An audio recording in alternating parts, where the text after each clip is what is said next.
কিছুদিন আগে কক্সবাজার গিয়ে এমন একটা হোটেলে ছিলাম যে হোটেলের জানালার পাশে দাঁড়ালে ঠিক এমন একটা ভিউ, অসংখ্য সুপারি গাছ আর বিশাল সুপারি বাগান, কিছুটা কেরালা কেরালা ফিল দিবে আপনাকে। হোটেলের দোতলায় যদি আপনি রুম পান তাহলে এমন একটা ভিউ পাবেন। আর এই হোটেলটির অবস্থান হচ্ছে আপনার ইনানি সি বিচের খুবই কাছে, ধরেন 3 থেকে 4 মিনিটে হাঁটার রাস্তা। আর নাম হচ্ছে Inani beach resort and spa. আর এটি হচ্ছে এই হোটেলের লবি। হোটেলটা বেশ পরিপাটি এবং প্রিমিয়াম কোয়ালিটির একটা হোটেল, তবে প্রিমিয়াম কোয়ালিটির হলেও দামটা কিন্তু খুব একটা বেশি না। ধরেন 3 থেকে 3,500 মতো রুম ভাড়া। এখন ভাবছেন 3 থেকে 3,500 কি কম হলো নাকি? না, কম না, তবে এই টাকার ভিতরে আপনারা ঠিক এমন একটা প্রিমিয়াম কোয়ালিটির রুম পাবেন। এটা ধরতে পারেন একটা 3 স্টার হোটেলে যে ধরনের রুম আশা করতে পারেন, ঠিক এখানে এসেও আপনি ওই ধরনের একটা রুম পাবেন। যদিও হোটেলটা কিন্তু তারকা মানের কোনো হোটেল না। আর এই হোটেল বা রিসোর্টটা কিন্তু একদম নতুন তৈরি করা একটা হোটেল, যার কারণে কিন্তু রুমগুলো কিন্তু একদম নতুন পাচ্ছেন। যেমনটা রুমের ভিতরে ফার্নিচারগুলো একদম নতুন, আর ওয়াশরুমের যে ফিটিংসগুলো সেগুলো নতুন।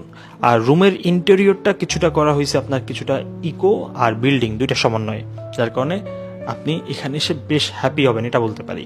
আর রুমের সাথে রুম এমিনিটিস তো পাচ্ছেনই, আরও কমপ্লিমেন্টারি কয়েকটা জিনিস পাবেন, যেমনটা আনলিমিটেড সুইমিং পুল, আরও পাচ্ছেন আনলিমিটেড জিম, আর সকালবেলা কমপ্লিমেন্টারি বুফে ব্রেকফাস্ট, তাও 12 থেকে 15টা আইটেম দিয়ে। ধরেন 3,500 টাকা দিয়ে যদি আপনি এই রুমগুলো বুক করেন, আপনি মোটামুটি পয়সা উসুল করে যেতে পারবেন।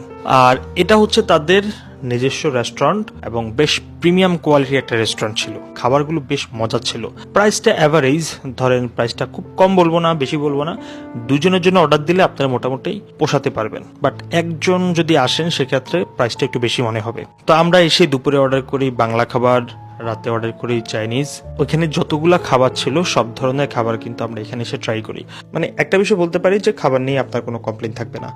আর এখানে আসলে আমাদের রুম বুক করার একটাই কারণ ছিল, আমরা সবসময় চাই কক্সবাজার আসলে আমরা যেন মেরিন ড্রাইভের আশেপাশে কোনো একটা হোটেল বা রিসোর্টে থাকি। সেই দিক থেকে ইনানি বিচ একটা বেটার অপশন হতে পারে। ওই গতানুগতিক শহরের উপরে যেমনটা লাবণী অথবা কলাতলি বিচ, এগুলোর আশেপাশে থেকে আমরা বেশ ক্লান্ত।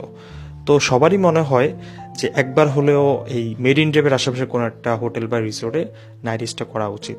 তো সেই দিক থেকে আপনারা কনসিডার করতে পারেন এই Inani beach resort and spa. আর এখানে কিভাবে আসবেন একটু বলে দিই। আপনি ডলফিন মোড় থেকে আপনি সরাসরি ব্যাটারি চালিত অটো নিয়েও আসতে পারবেন। ওই ভাড়া নেবে 600 থেকে 700 টাকার মতো। আর যদি ভেঙে ভেঙে আসতে চান তাহলে আপনাকে প্রথমে আসতে হবে হিমছড়ি থেকে আবার ইনানি বিচ।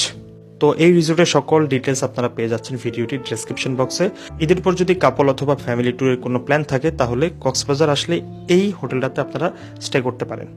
এই দেখেন আমাদের ব্যালকনি থেকে কি একটা ভিউ, হ্যাঁ, সব সুপারি গাছ, একদম সুপারি গাছের উপর থেকে আমরা খুব সুন্দর একটা ভিউ পাচ্ছিলাম। মনে হচ্ছে যেন কেরালায় আছি আমরা।